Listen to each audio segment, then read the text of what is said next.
বানান ছাড়া খুব ফ্রিকুয়েন্টলি হয় নাই।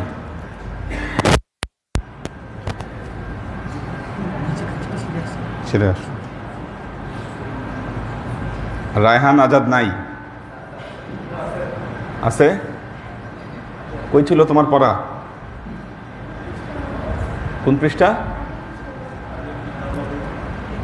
পৃষ্ঠা নাম্বার কত?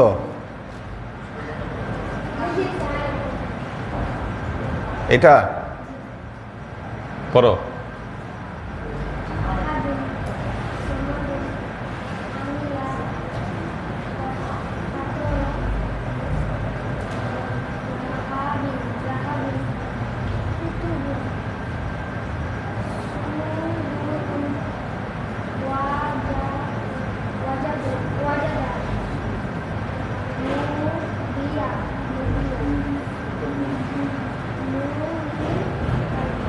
মুনিয়া, হ্যাঁ।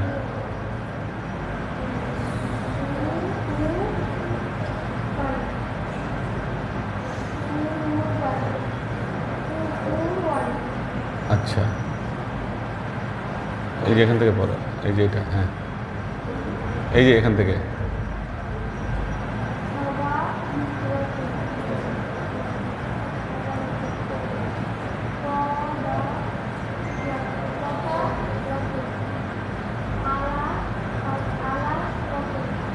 আচ্ছা, হ্যাঁ,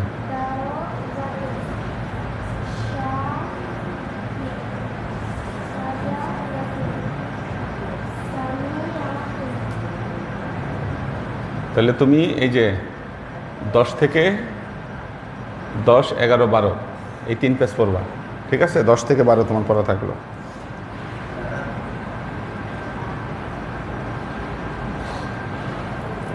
মাহিন জুনিয়র,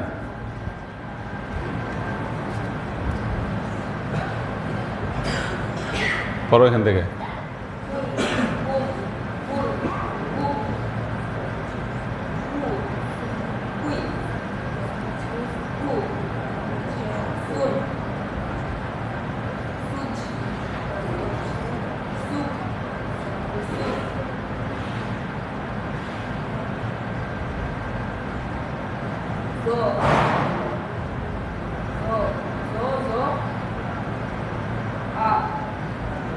কেন?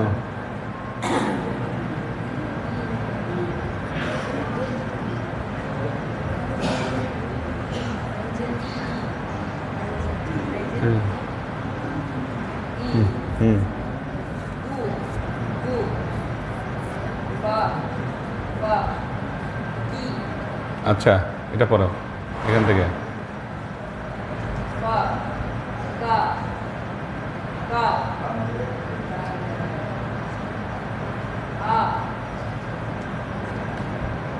ঠিক আছে, 13, 14 পড়া।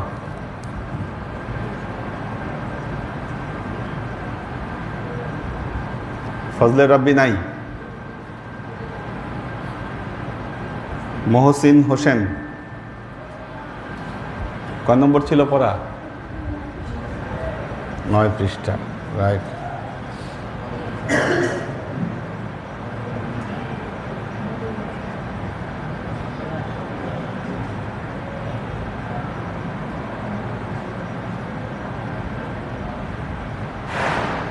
পড়ো এখান থেকে, এই যে এখান থেকে পড়ো।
দুহান, আচ্ছা হ্যাঁ।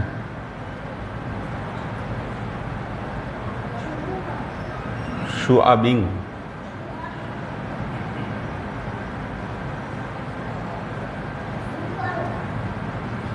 হ্যাঁ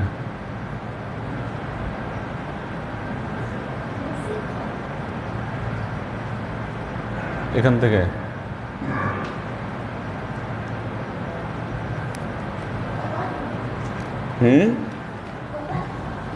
না, এই যে পুরাটা, এই যে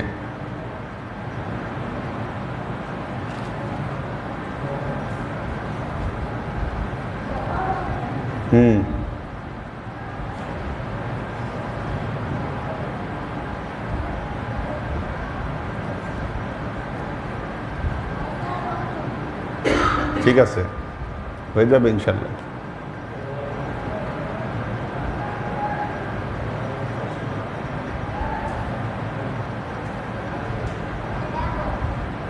হুম হুম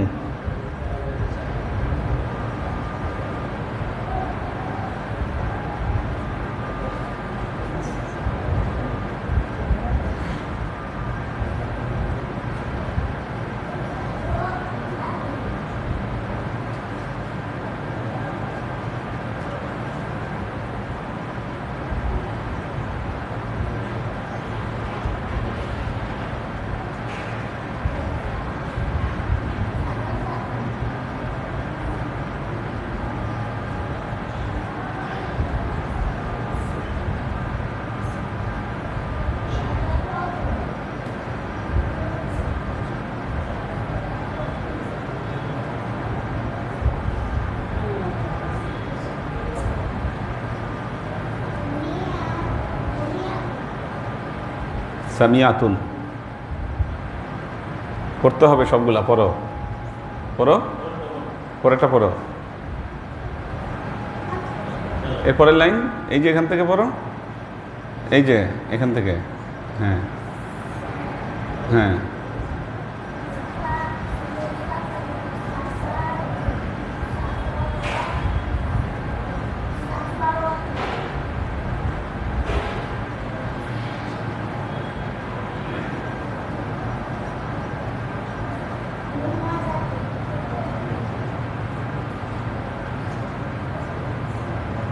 ধরে ফেলবে ইনশাল্লাহ। পড়তে থাকো, পড়ো পড়ো পড়ো।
কোনটা?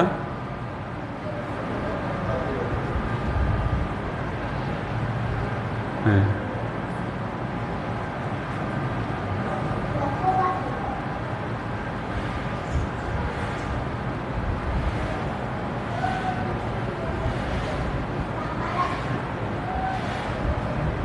কামা সালিন,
হয়েছে, বোঝা গেছে, ঠিক আছে না? হয়েছে 10, 11, 12 3 পেজ পড়বা, ঠিক আছে? কঠিনটাই পারছে। জাফর আহমেদ,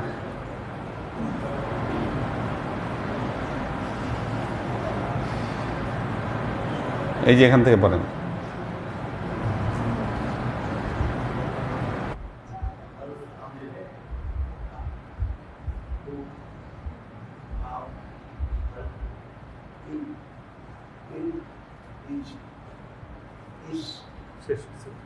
যাক আলহামদুলিল্লাহ। ওয়ালাইকুম সালাম, কি অবস্থা? আচ্ছা আচ্ছা আচ্ছা আচ্ছা আচ্ছা আচ্ছা আচ্ছা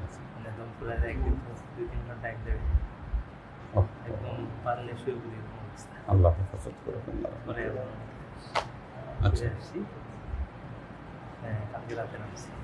যাক আল্লাহ কবুল করুন। আচ্ছা হ্যাঁ হ্যাঁ হ্যাঁ একবারে 2.12 মিলিয়নের অর্ডার। বাহ আলহামদুলিল্লাহ। ওদের সাথে দিয়েছিল ডলার দিয়ে। আচ্ছা ইউরো। আচ্ছা আচ্ছা তার মানে হলো আমাদের জন্য কারেন্সি ইয়েতে পজিটিভ হবে। আচ্ছা হ্যাঁ আর ইয়ে হলে 133।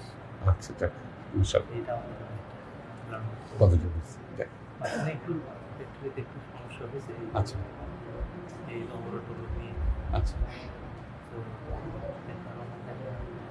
মোটামুটি লাইনে আসছে বেশ। আল্লাহ ঠিক আছে, আল্লাহ কবুল করুন। হয়েছে, পারছেন? হয়েছে না? এ পড়েন এখান থেকে।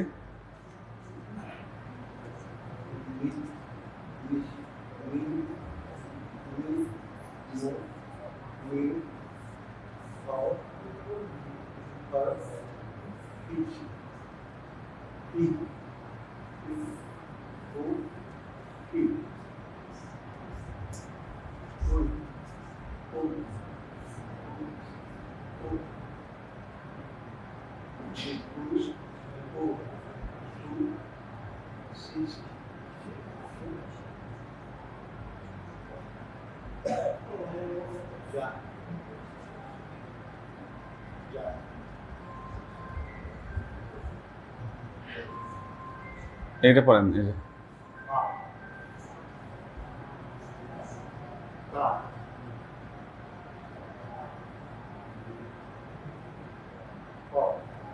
ঠিক আছে 13, 14 পড়বেন।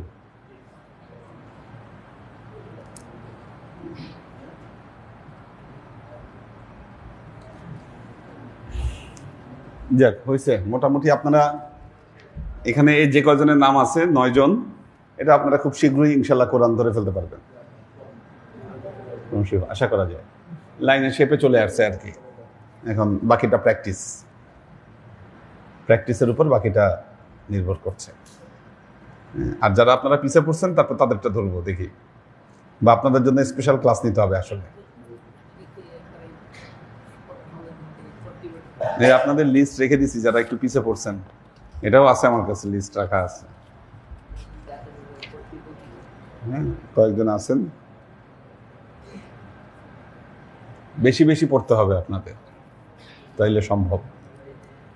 কারণ কম বয়সে মাথায় যত ক্যাচ করে, বয়স বেড়ে গেলে ওই ক্যাচটা আর করে না। হ্যাঁ এটা একদম বাস্তব কথা। হ্যাঁ এটা খুব স্বাভাবিক ব্যাপার, এটা অস্বাভাবিক কিছু না। এটা জিহাদ করতে হবে, খুব জিহাদ করলে এটা সম্ভব। মনে থাকবে না এটাই স্বাভাবিক।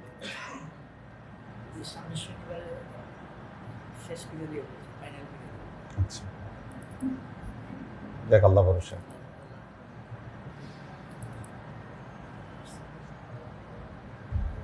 মজলিসে চাহরম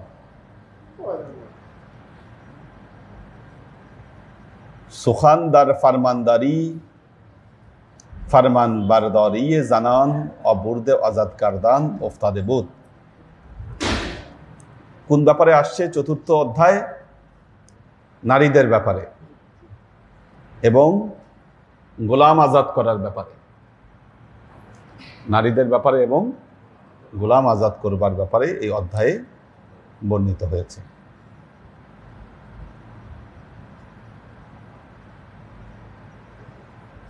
রেওয়ায়তকার আমিরুল মুমিনিন আলী রাদিয়াল্লাহু আনহু আজ रसूल अलैहिस्सलाम हर उनके जेनिकुये शुमी उरा दर जामिये ख्वाब खुंदान ऑन जान नारावाद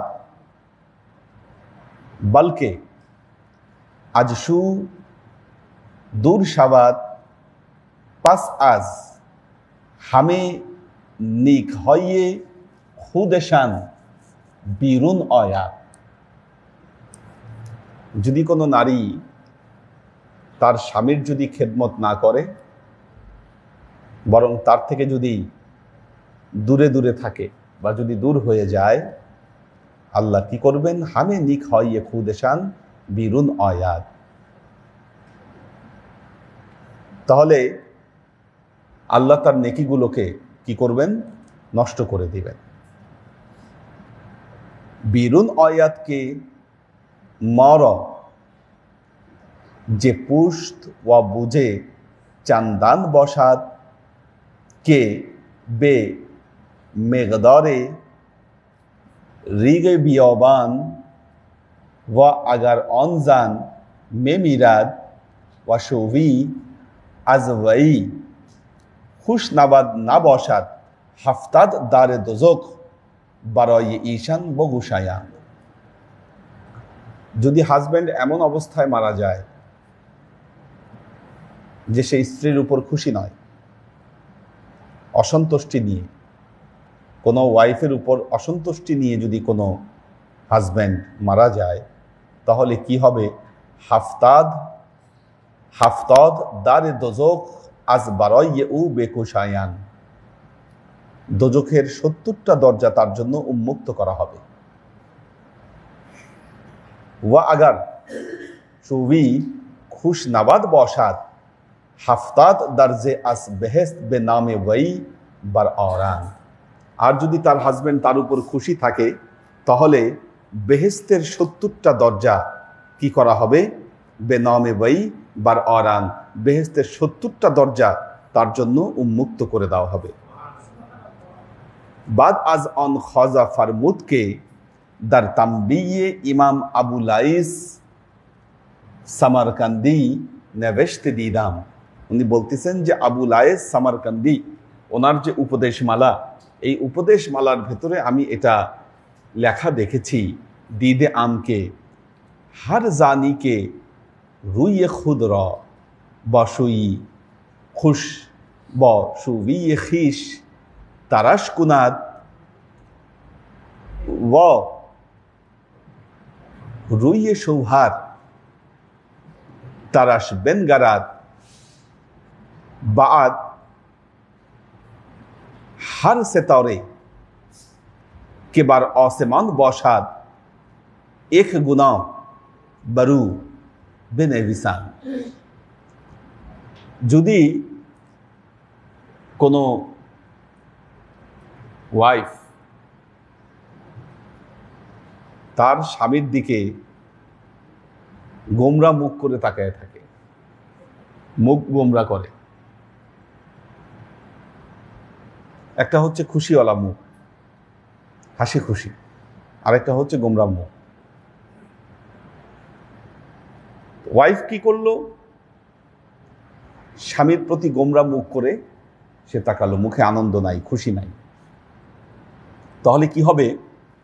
আকাশে যত তারা আছে, হার সেতারে কে বার আসমান বসাত এক গুনা বরু বেনে বিসাত।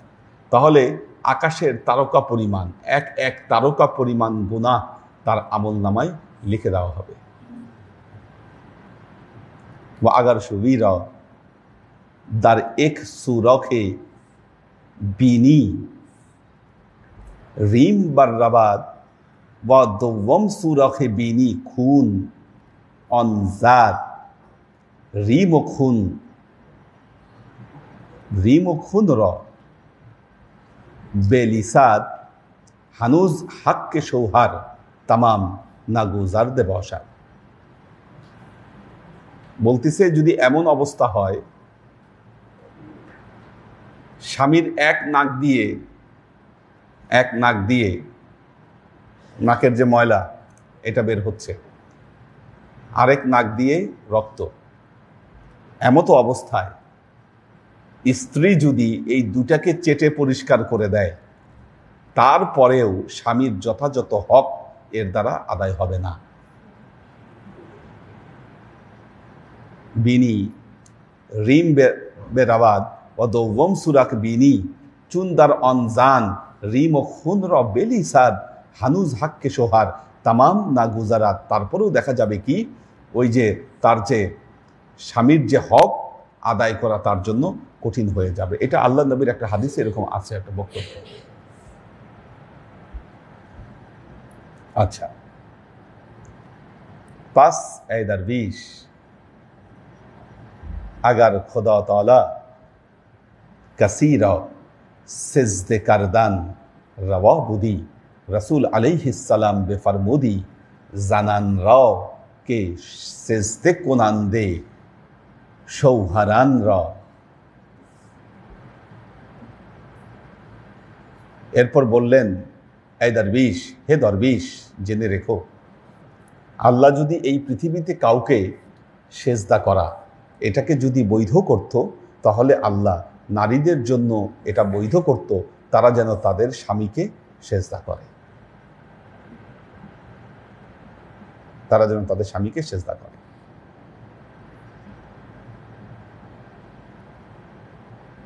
অঙ্গ সুখানদার বর্দে আজাদ কারদান ওফতাদবুত। এরপর কথায় চলে গেল দাস আজাদ করার ব্যাপারে, গোলাম আজাদ করার ব্যাপারে কথা চলে আসলো। হাম চেনান দারবিশি বে খেদমাতে খাজা বিয়মাদ ওয়া রুবার জমিন নেহাদ বরদেবুদ বে খেদমাতে খাজা রা আজাদ কার খজা দোয়া নিজ আরজানি দাস অঙ্গ খাজা ফরমুদ रसूल अलैहिस्सलाम गुफ हर के बुर्द आज़ाद कुनान खुदा ताला बेफरमायाद तो बेनेविसान बहरे राख के दर ताने ऊ बाशाद सवाब पैगम्बरी आज दुनिया बीरून नराबाद। যেই মুহূর্তে খাজা ওসমান হারুনি এই কথাগুলো বলছিলেন তখন একজন গোলাম ওনার খেদমত করছিল, তিনি সেই গোলামকে আজাদ করে দিলেন এবং তিনি বললেন রাসূল পাক সাল্লাল্লাহু আলাইহি ওয়াসাল্লাম এটা ইরশাদ করেছেন কেউ যদি তার কোনো গোলামকে আজাদ করে দেয় তাহলে ওই গোলামের গায়ে যত রগ আছে, গোলামের গায়ে যত রগ আছে এই রগ পরিমাণ প্রতিটা রগের জন্য আল্লাহ কি করবে তার আমল নামায় একটা সওয়াবে পয়গম্বরি, সওয়াবে পয়গম্বরি নবীদের যে সওয়াব কি সওয়াবে পয়গম্বরি ধরেন একটা সওয়াবের নাম, তো এই যে সওয়াবে পয়গম্বরি কি করবে তার ওই রগের পরিমাণ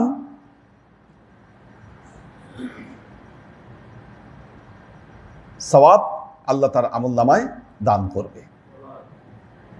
ও আজ দুনিয়া বিরুন নারাবাদ खुदा ताला गुनाहाने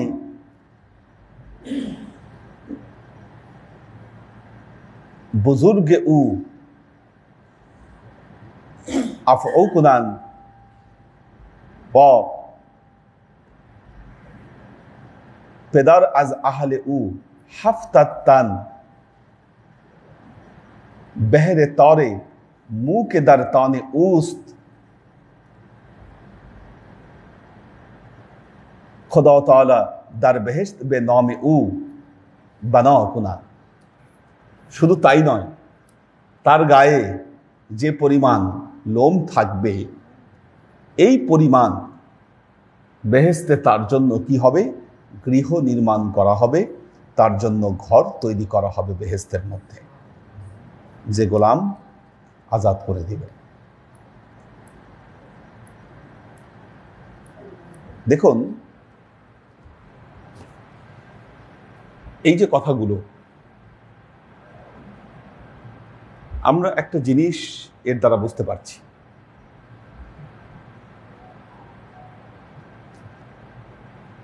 বর্তমানে দেখবেন আগে অলি আউলিয়াদের মজলিসে যখন ওনাদের বক্তব্য শুনতো মানুষ, হৃদয়কে টাচ করত। বক্তব্য কোথায় যেত? হার্টে টাচ করত।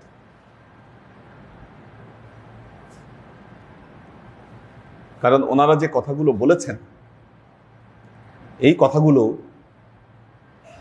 এই যে এখানে যে কথাগুলো বলেছে, বর্তমান সময়ের আধুনিক মাওলানারা তারা এগুলো অধিকাংশ কথাকে তারা মিথ্যা প্রমাণ করার চেষ্টা করেছে। বলতেছে না এগুলো আল্লাহর হাদিস না, এখানে বলতেছে ক্বালা রাসূলুল্লাহ সাল্লাল্লাহু আলাইহি ওয়াসাল্লাম। এই যে প্রথমে একটা হাদিস আমরা পড়েছিলাম এক বইয়ে, যে আল্লাহ নবী বসেছিলেন, অনেক সাহাবীরা ছিল, মারেফতের বিভিন্ন তথ্য আল্লাহ নবী আলোচনা করছিলেন, কি আপনি সিয়াসেত্তার মধ্যে এই হাদিস খুঁজে পাবেন না?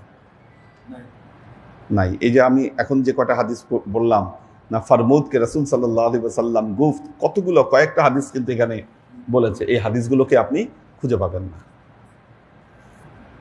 খুব গুরুত্বপূর্ণ মেসেজ এই জিনিসটা। কেন খুঁজে পাবেন না? কারণ আধুনিক আলেম ওলামারা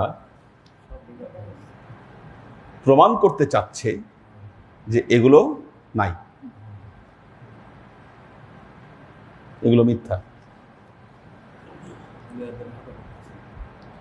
এইভাবে যে অলিয়া উলিয়ারা তাদের বক্তব্যের দ্বারা পৃথিবীর লক্ষ লক্ষ মানুষকে ইসলামের প্রতি উদ্বুদ্ধ করেছিলেন, এই কথাগুলোকে মুসলমানদের শিক্ষা থেকে ডিলিট করে দেওয়া হয়েছে। আর এমন কিছু কথা বক্তব্যকে অ্যাড করা হয়েছে যেই বক্তব্যগুলো তাদের পছন্দ, সেগুলো মুসলমানদের শিক্ষা ব্যবস্থায় রেখে বাকি জিনিসগুলোকে এখান থেকে রিমুভ করে দেওয়া হয়েছে। যখন এই আনিসুল আরওয়া বা দলিলুল আরিফিন বা খাজা মঈনুদ্দিন চিশতি রহমতুল্লাহ আলাইহির অন্যান্য বইগুলো পড়বেন, দেখবেন যে এর বহু কথা আছে যেগুলো আপনারা হাদিস হিসেবে শুনেছেন বা ছোটবেলা থেকে জেনে এসেছেন যে না এগুলো হাদিস। কিন্তু বড় হবার পর এই যে আমরা যে আগে যে হাদিসগুলো জেনেছি বা হাদিস হিসেবে এগুলোকে আমরা মেনেছি, এই জিনিসগুলো আস্তে আস্তে ফিকে হয়ে যাচ্ছে। কেন? এটা মুসলমানদের শিক্ষা ব্যবস্থা থেকে এই জিনিসগুলোকে বের করে দেওয়ার একটা ষড়যন্ত্র চলছে।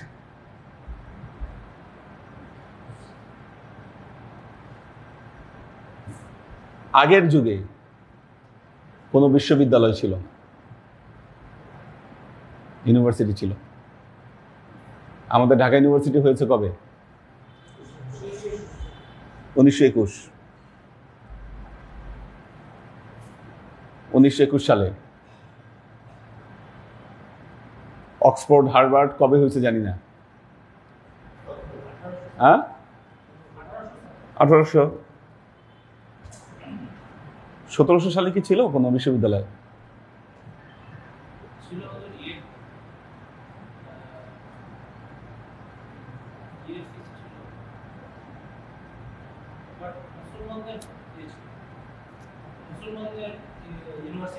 হ্যাঁ, মুসলমানদের, হ্যাঁ মাদ্রাসা আর কি, মুসলমানদের যে ইউনিভার্সিটি ছিল সেটা মাদ্রাসা ফর্মে, দার আল ফুনুন, হ্যাঁ, এবং ইয়াতে একটা লাইব্রেরি ছিল বড় আমাদের বাগদাদে, মানুষের জ্ঞান অর্জনের মাধ্যম ছিল তারা কি করত।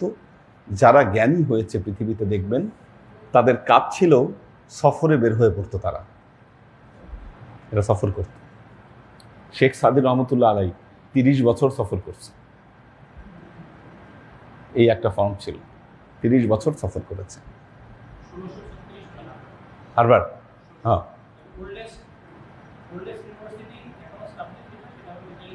হ্যাঁ, আচ্ছা আচ্ছা আচ্ছা, হ্যাঁ ওই খ্রিস্টানদের পার্টটা ওই রকম ছিল। মুসলমানদের শিক্ষা ব্যবস্থার অধিকাংশ শিক্ষা এরকম ছিল যে তারা সফরে বেরিয়ে পড়তো এবং পৃথিবীর যে বড় বড় মার্কাজ যেগুলো ছিল সেখানে যেত এবং বড় বড় জ্ঞানী বিজ্ঞানীদের সহবতে গিয়ে তারা শিক্ষা লাভ করত। এই যে আল বেরুনি, ইবনে সিনা, নাসের খসরু, তো এরকম যে কয়জনের নাম পৃথিবীতে শোনা যায় তারা কিন্তু এভাবেই তারা জ্ঞান অর্জন করেছে। পৃথিবীতে বিভিন্ন জায়গায় তারা গিয়েছে, সহচর্যে গিয়েছে, জ্ঞান অর্জন করেছে। এভাবে তারা তাদের জ্ঞানের পাল্লাকে তারা সমৃদ্ধ করেছে। আমরা যার কথা পড়ছি খাজা মঈনুদ্দিন চিশতি রহমতুল্লাহ আলাই, গত ক্লাসে বলেছি উনি বাবা ইন্তেকালের পর বাগানে বসেছিলেন। ইব্রাহিম কান্দুজি আসলো, ইব্রাহিম কান্দুজি তাকে ঠেসে আঙ্গুর খাওয়াই দিল। উনি ইব্রাহিম কান্দুজিকে কি দিবেন? আঙ্গুর দিলেন, কারণ তার বাবা তাকে একটা আঙ্গুরের বাগান দিয়ে গেছে। ইব্রাহিম কান্দুজি ওনাকে ধরে ঠেসে আঙ্গুর খাওয়াই দিল। এটার পর তার ভেতরে এমন একটা হাল তৈরি হলো, সে ওই আঙ্গুরের বাগান বিক্রি করে দিল। পিতার কাছ থেকে কিন্তু ওয়ারিশি সম্পত্তি ওটাই পেয়েছে, বিক্রি করে দিয়ে টাকা পয়সা নিয়ে সে বের হয়ে গেল। প্রথমে চলে গেল সামারকান্দ, বোখারা, ওই জায়গায়। ওটা ছিল ইসলামী সাম্রাজ্যের একটা বড় কেন্দ্র। সামারকান্দ, বোখারা, ওখানেই মানুষ যেত, কিন্তু অনেক মানুষ ওই জায়গায় গিয়ে তারা শিক্ষা লাভ করেছে। এমনকি তখন বোখারায় তো ইমাম আবু হানিফাও ছিল ওই জায়গায়, বোখারায় ইমাম আবু হানিফা রহমতুল্লাহ আলাই। এবং ওখানে জ্ঞান বিজ্ঞানের একটা বড় প্রাণ কেন্দ্র ওই জায়গায় গড়ে উঠেছিল। ওখান থেকে তিনি ইরাকে গেছেন।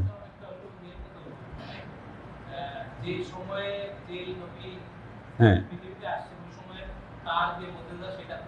হ্যাঁ, কদর করা হতো। হ্যাঁ হ্যাঁ, কদর করা হতো ওখানে। সামারকান্দ, বাগদাদ, এগুলো ছিল প্রাণ কেন্দ্র। উনি সামারকান্দ, বোখারা থেকে তিনি বিভিন্ন অলিয়া উলিয়াদের সাথে তিনি ওখানে তিনি যোগাযোগ করেছেন, ওই জায়গায় দেখা করেছেন বিভিন্ন অলিয়া উলিয়াদের সাথে। হ্যাঁ হ্যাঁ, বর্তমানে উজবেকিস্তানে পড়েছে ওখানে। হ্যাঁ, তো এভাবে তাদের জ্ঞানের পাল্লাগুলোকে ভারী করেছে এবং তাদের জীবনের শিক্ষাগুলোকে এরকম ম্যানাস্ক্রিপ্টে, বিভিন্ন ম্যানাস্ক্রিপ্টে তারা লিখে রাখছে। নিজেরাও যে লিখছে তা না, তাদের ভক্তরাই সংরক্ষণ করেছে। যেমন এখন যে কথাগুলো পড়তেছি এগুলা খাজা ওসমান হারুনির কথা, লিখে রাখছে কে? খাজা মঈনুদ্দিন চিশতি। আবার খাজা মঈনুদ্দিন চিশতির লেখা আবার কুতুবউদ্দিন বখতিয়ার কাকি, ওনার মুরিদ, সে আবার লিখছে। মৌলানা রুমির যে মাসনবী, এটা কিন্তু মৌলানা রুমি লেখে নেই, লিখছে হোসামুদ্দিন চালাবি, তার যে মুরিদ, তার একজন ভক্ত হোসামুদ্দিন চালাবি, উনি লিখছে ওনার এই মাসনবীগুলোকে সংরক্ষণ করে রাখছে। কারণ মৌলানা রুমি যখন এই মাসনবীগুলো বলতো তখন উনি স্বাভাবিক জ্ঞানে থাকতো না, ওনার উপরে হাল আসতো এবং হাল এসে তখন এই কথাগুলোকে বলতো। আমরা বর্তমান সময়ে দেখেন, মাদ্রাসা বলেন, মাদ্রাসা, স্কুল, কলেজ, বিভিন্ন জায়গায় অনেক কিছু পড়াচ্ছি আমরা। মাদ্রাসায় তো দিনী শিক্ষা দেওয়া হয়, পুরো দিনী শিক্ষায় জ্ঞান বিজ্ঞানের এই বড় অংশগুলোকে সম্পূর্ণ ডিলিট করে দেওয়া হয়েছে। এগুলার কোনো কিছু চর্চা ওই জায়গায় হয় না। মাসনবীও কোথাও পড়ায় না এখন, শেখ সাদির গুলিস্তা বুস্তাও এখন পড়ায় না, কারিমাও এখন পড়ায় না। এই যে আধ্যাত্মিক জগতের যে এত বড় একটা সমৃদ্ধ শিক্ষা, এই শিক্ষা কিন্তু এখন মাদ্রাসা থেকে অলরেডি এটা কিন্তু গায়েব হয়ে গেছে, এটা চলে গেছে, নাই ওখানে।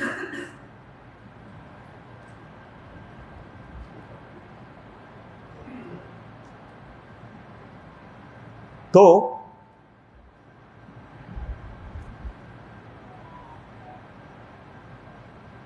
আল্লাহর আশিক ও সালেক বৃন্দ,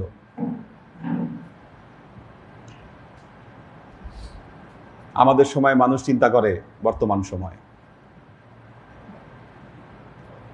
ওলিয়া উলিয়াদের দরবার, খানকা, আসলে সমাজে এর প্রভাব কতটুকু?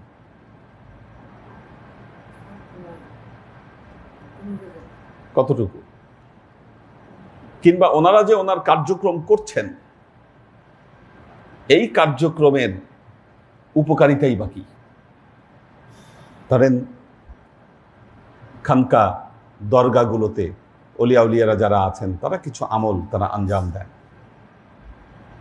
দেখেন আল্লাহর আশিক ও সালেক বৃন্দ, মুসলমানদের ইতিহাসে যত বিজয় সংগঠিত হয়েছে প্রত্যেকটা বিজয়ের পেছনে অলিয়া উলিয়াদের প্রভাব ছিল। অলিয়া উলিয়াদের আধ্যাত্মিক সহযোগিতা ছাড়া ইসলামের আজ পর্যন্ত কোনো বিজয় সাধিত হয়নি। যদি হযরত শাহজালাল ইয়ামানি না আসতেন, গৌর গোবিন্দকে পরাজিত করতে পারছিল না। এই পুরো আধ্যাত্মিক নেতৃত্ব দিয়েছিলেন হযরত শাহজালাল ইয়ামানি রহমতুল্লাহ আলাইহি।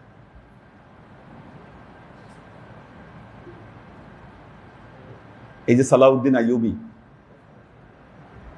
বর্তমান এই যে ইয়ারা কিন্তু সালাউদ্দিন আইয়ুবীর খুব বিরোধী। সালাফিরা কিন্তু সালাউদ্দিন আইয়ুবীর ভয়াবহ বিরোধী, যে সালাউদ্দিন আইয়ুবীর দর্শন ঠিক ছিল না। যে সালাউদ্দিন আইয়ুবী ক্রুসেডারদের বিরুদ্ধে বাইতুল মুকাদ্দাসকে জয় করলেন, আজকে আপনারা সালাউদ্দিন আইয়ুবীকে গালি দেন। যে ছিল খ্রিস্টানদের জম শত্রু, তাহলে আপনি মুসলমান হয়ে যখন সালাউদ্দিন আইয়ুবীকে গালি দিবেন, তাহলে আমরা কি বুঝবো? আপনারা খ্রিস্টানদের বন্ধু? বন্ধু না হইলে সালাউদ্দিন আইয়ুবী কেন আপনাদের কাছে কি সমস্যার কারণ? সালাউদ্দিন আইয়ুবী কি আল্লাহর ওলি ছিলেন না? তদানীন্তন সময়ের কত, কেউ বলে 300, কেউ বলে 3000 আলেমকে হত্যা করেছিল সে। কেন? এই সমস্ত আলেম।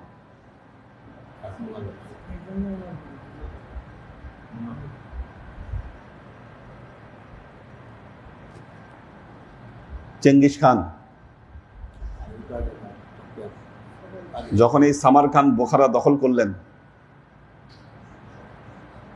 সামারকান্দ বোখারা দখল করছে, সে যাবে, চেঙ্গিস খান যাবে। সুলতান মোহাম্মদ শাহ পরাজিত হয়েছে ওখানে। উনি শহরের কাছাকাছি যখন যাচ্ছে, তখন দেখতেছে দূরে একদল লোক দাঁড়ায় আছে, তাদের মাথায় গামলার মতো কি জানি, বড় বড় কি জানি তাদের গামলার মতো মাথায়। তো উনি ওনার সেনাপতিকে জিজ্ঞাসা করলেন, ব্যাপার কি, এই লোকেরা কারা, মাথায় এমন গামছার মতো? তখন বলল, এরা হচ্ছে সুলতান মোহাম্মদ শাহের পরামর্শক দাতা আলেমেরা। তো বললো, এরা কি চায়? বলে, আপনাকে অভ্যর্থনা জানানোর জন্য এরা দাঁড়ায় আছে, আপনাকে অভ্যর্থনা জানানোর জন্য এরা দাঁড়ায় আছে। চেঙ্গিস খান বললেন, আমি এই সামারকান্দের দরজায় পৌঁছানোর আগে এই সবগুলার কল্লা ফালায় দাও, সবগুলোর গলা ফালায় দাও। যাদের পরামর্শের কারণে সুলতান মোহাম্মদ শাহের এই পরিণতি, এরা যদি আমি যদি এদের খপ্পরে পড়ি আর এরা যদি আমাকে পরামর্শ দেয়, আমার পরিণতি তো এই সুলতান মোহাম্মদ শাহের মতোই হবে। এত ধান্দাবাজ। কালকেই তারা সুলতান মোহাম্মদ শাহের তোষামদি করছে, আর আজকে একদিন যাইতে না যাইতে আমার তোষামদি শুরু করছে। তার মানে এদের চরিত্রটা কেমন? উনি বললেন যে আমি যাওয়ার আগে এদের গলা ফলায় দাও। মারাত্মক ব্লাড শেডিং হলো ওখানে। যাওয়ার আগেই চেঙ্গিস খান সবগুলোকে হত্যা করা হলো। তো এরকম সালাউদ্দিন আইয়ুবী স্টেপ নিয়েছিলেন, কারণ ওই সময় বাইতুল মুকাদ্দাসের যিনি গ্র্যান্ড মুফতি ছিল, সে ছিল ইহুদি, মুসলমান সেজে বসেছিল।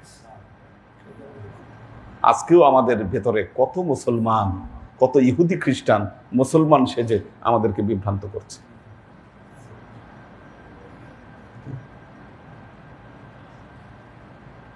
যে ওসমানিয়া সাম্রাজ্য 600 বছর মুসলমানদের নেতৃত্ব দিয়েছে।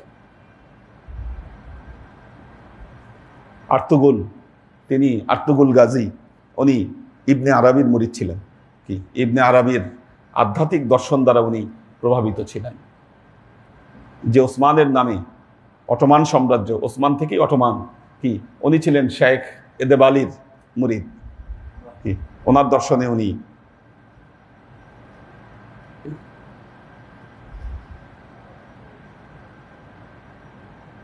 পুরো ওই সময়টা একটা জিনিস, আপনি ভারতবর্ষের দিকে যদি তাকান, বাবর থেকে শুরু করে অন্যান্য মোগল সম্রাট যারা ছিল তারা প্রত্যেকেই কিন্তু অলিয়া উলিয়াদের দ্বারা প্রভাবিত ছিল, কেউ না কেউ। প্রত্যেকের জীবনের সাথে অলিয়া উলিয়াদের প্রভাব জড়িয়ে আছে।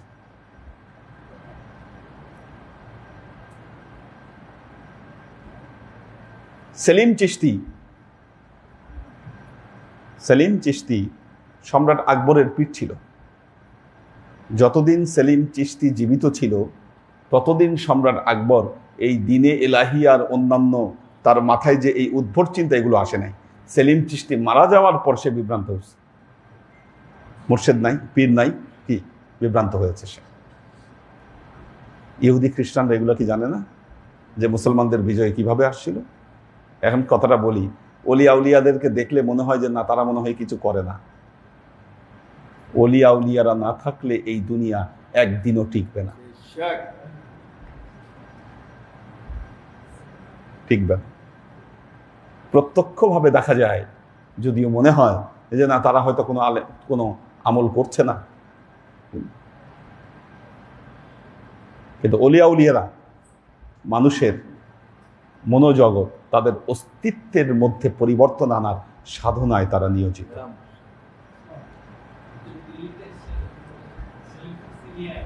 হ্যাঁ,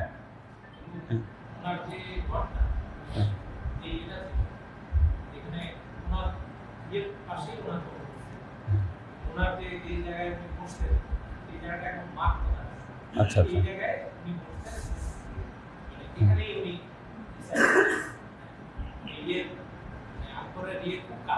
হ্যাঁ। এবং ওই যে ফতেপুর সিকরি, জায়গাটার নাম হলো ফতেপুর সিকরি। সম্রাট আকবর উনি মারা যাওয়ার পর একটা গেট বানিয়ে দিয়েছিল, আর ওখানে সম্রাট আকবর যখন যেতেন প্রায় 1 কিলোমিটার জুতা খুলে খালি পায়ে উনি হেঁটে যেতেন। এখনো ওখানে কেউ গেলে ওই জায়গাটা খালি পায়ে হেঁটে যায়। আপনারা যদি যান ফতেপুর সিকরিতে, দেখবেন যে ওখানে সবাই স্যান্ডেল খুলে ওই জায়গাটা হেঁটে হেঁটে, খালি পায়ে হেঁটে হেঁটে এরা যায় ওখানে এখনো, অলিয়া উলিয়াদের জন্য। কাজেই একটা জিনিস মনে রাখবেন, যত নতুন নতুন জ্ঞান আবিষ্কৃত হোক, এই জ্ঞানের যত রৌনক মানুষকে দেখাক না কেন, অলিয়া উলিয়াদের শিখিয়ে দেওয়া জ্ঞান, তাদের এই ধর্ম প্রচারের যে মেথড, এটা যদি পৃথিবী থেকে হারিয়ে যায়, মানুষ ঈমান থেকে বিচ্যুত হয়ে যাবে।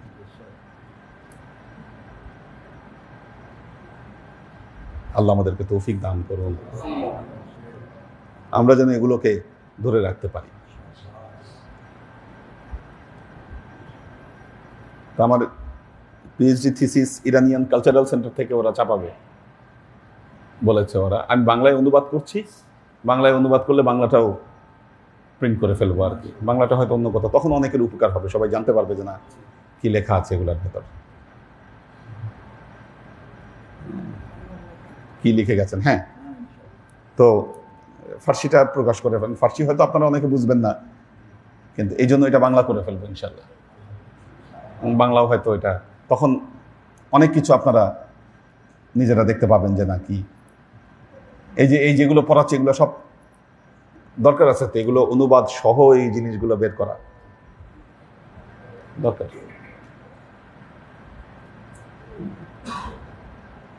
আল্লাহ আমাদেরকে তৌফিক দান করুন। দেখি কারা আছে।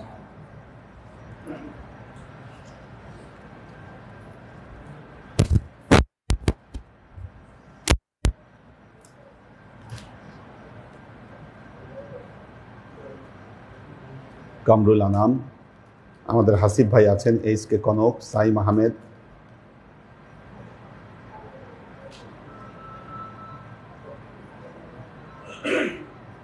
আরিয়ান আহমেদ ডিজে আরিয়ান কি লেখছে, একে আজাদ,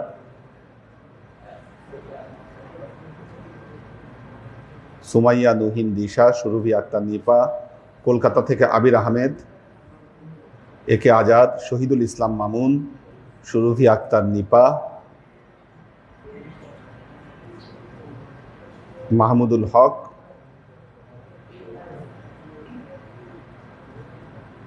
শাকির ইবনে খলিলুল্লাহ, নাজিমুদ্দিন ভাইয়ের ফ্যামিলি আছেন, H K Hanif, Khadija Mary, Sagar Sarkar, Mohammad Abu Hurayra Sirajganj থেকে, আবু হুরায়রা হানজালা, সুরাইয়া আক্তার, মুস্তাহিদ নূর মাহিন, আব্দুস সালাম আজাদ, নাহার খান, মাহফুজুল হক উজ্জ্বল, মাসুদ কবির, মীর মোহাম্মদ ইব্রাহিম, সৈয়দ আনোয়ারা শরীফ, আলী আকবর ভাইয়ের ফ্যামিলি আছেন, শোয়েব খান, শারমিন মজুমদার, আখতারুজ্জামান ভাই আছেন, কৈতর বিথি, সাফায়াতুল্লাহ রঞ্জন, রায়হান জামিল বিন জয়নাল, আফসান রাহাত, মোহাম্মদ সেলিম, নাসরিন ইসলাম, নাসিমা তালুকদার, জয়নাল আবেদিন, ফারিয়া ফালাক, সালাউদ্দিন খান ইমরান, শফিকুল ইসলাম শাওন, মোহাম্মদ রুহুল আমিন, রুহুল আমিন ভাই জামালপুর থেকে, শোয়েব খান, জেবা ফারজানা, আজকে পীর বোনেরা 22,100 বার দরুদ শরীফ পাঠ করেছে, শাইলা ইলিয়াস, মোহাম্মদ রুমি, মোসাম্মদ ফারিজা ফাইরুজ। আল্লাহ সবাইকে ভালো রাখুন, সুস্থ রাখুন। আল্লাহুম্মা আমিন। আল্লাহুম্মা সাল্লি আলা মুহাম্মাদিন ওয়া আলা আলি মুহাম্মাদিন কামা সাল্লাইতা আলা ইব্রাহিম ওয়া আলা আলি ইব্রাহিম ইন্নাকা হামিদুম মাজিদ। আল্লাহুম্মা বারিক আলা মুহাম্মাদিন ওয়া আলা আলি মুহাম্মাদিন কামা বারাকতা আলা ইব্রাহিম ওয়া আলা আলি ইব্রাহিম ইন্নাকা হামিদুম মাজিদ। রব্বানা যালামনা আনফুসানা ওয়া ইল্লাম তাগফির লানা ওয়া তারহামনা লানাকুনান্না মিনাল খাসিরিন। রব্বানা আতিনা ফিদ দুনিয়া হাসানা ওয়া ফিল আখিরাতি হাসানা। হ্যাঁ, আমাদের সুলতান ওনার ভাইগনা, সে অসুস্থ, খুব আইসিইউতে আছে, দোয়া চেয়েছে। হ্যাঁ হ্যাঁ, আমাদের কম্বোডিয়াতে থাকে। হ্যাঁ হ্যাঁ হ্যাঁ, ওর বাবা ইন্তেকাল করছে মনে হয়, ওই যে এখানে দোকান ছিল যে। হ্যাঁ হ্যাঁ, তো সে দোয়া চাইছে তার আব্বার জন্য, দোয়া করবেন। রব্বানা লা তুজিগ কুলুবানা বা'দা ইয হাদাইতানা ওয়া হাব লানা মিন লাদুনকা রাহমা ইন্নাকা আনতাল ওয়াহ্হাব। আল্লাহুম্মা ইন্নাকা আফুব্বুন তুহিব্বুল আফওয়া ফা'ফু আন্নী ইয়া গফুরুর রহিমুল ওয়াদুদ। আল্লাহুম্মা নাওবির কুলুবানা বিনুরিল ঈমান ওয়া নাওবির কুলুবানা বিনুরিল ইসলাম ওয়া নাওবির কুলুবানা বিনুরিল ইহসান ওয়া যায়্যিন আখলাকানা বিনুরি মুহাম্মাদিন সাল্লাল্লাহু আলাইহি ওয়া সাল্লাম। আল্লাহুম্মা ইন্না নাসআলুকা ইলমান নাফিআ রিজকান ওয়াসিআ আমালান মাকবুলা শিফাআন মিন কুল্লি দাইন কলবান খাশিয়া যিহনান যাকিরা ঈমানান কামিলা তাওবাতান ক্বাবলাল মাউত রাহাতান ইনদাল মাউত ওয়া নাজাতান বা'দাল মাউত। আল্লাহুম্মা ইন্না নাসআলুকা রাহমাতিকা ফি কুল্লি দারাজাতিন ফালাহান ফি কুল্লি আমরিন ওয়া নাউযু বিকা মিনাশ শিরকি ওয়াশ শাক্কি ওয়ান নিফাকি ওয়াল বিদআতি ওয়া মিন কুল্লি ওয়াসওয়াসাতিশ শাইতান। ইয়া আল্লাহ, ইয়া রহমান, ইয়া মালিক, আমরা এতক্ষণ তোমার দরবারে যে সমস্ত আমলকে উপস্থাপন করলাম, ত্রুটি মুক্তভাবে এই আমলগুলোকে তুমি কবুল করে নাও। তুমি আমলের যাজা আমাদের প্রিয় নবী হযরত মুহাম্মদ মুস্তাফা সাল্লাল্লাহু আলাইহি ওয়াসাল্লামের কাছে পৌঁছে দাও। আল্লাহ, আমাদের নবীর পরিবারবর্গের কাছে তুমি এর যাজাকে পৌঁছে দাও। এই দুনিয়ার সমস্ত আম্বিয়ায়ে কেরাম, সাহাবায়ে কেরাম, তাবেঈন, তাবেঈন, ওয়ালি আউলিয়া, গাউস কুতুব, আমাদের মা বাবা, ভাই বোন, আত্মীয় স্বজন, এই দরবার থেকে যত পীর ভাই বোন চলে গেছে সবার রুহে আল্লাহ তুমি এর যাজাকে পৌঁছে দাও। তুমি তোমার হাবিবের উসিলায় আমাদের সবাইকে কবুল ও ক্ষমা করে দাও। আমাদের জীবন থেকে সমস্ত অভাব, অভিযোগ, বালা মুসিবত, দুঃখ কষ্ট, রোগ শোককে দূরীভূত করে দিয়ে দৃঢ় হস্তে তোমার দ্বীনের খেদমতের তৌফিক তুমি আমাদেরকে দান করো। আজীবন যেন তোমার হেদায়েতের পথে প্রতিষ্ঠিত থাকতে পারি, সে তৌফিক তুমি আমাদেরকে দান করো। সুবহান রাব্বিকা রাব্বিল ইজ্জাতি আম্মা ইয়াসিফুন, সালামুন আলাল মুরসালিন, আলহামদুলিল্লাহি রাব্বিল আলামিন। ওয়াজআল আখিরু কালিমাতিনা ইনদাল মাউত লা ইলাহা ইল্লাল্লাহ মুহাম্মাদুর রাসূলুল্লাহ সাল্লাল্লাহু আলাইহি ওয়াসাল্লাম।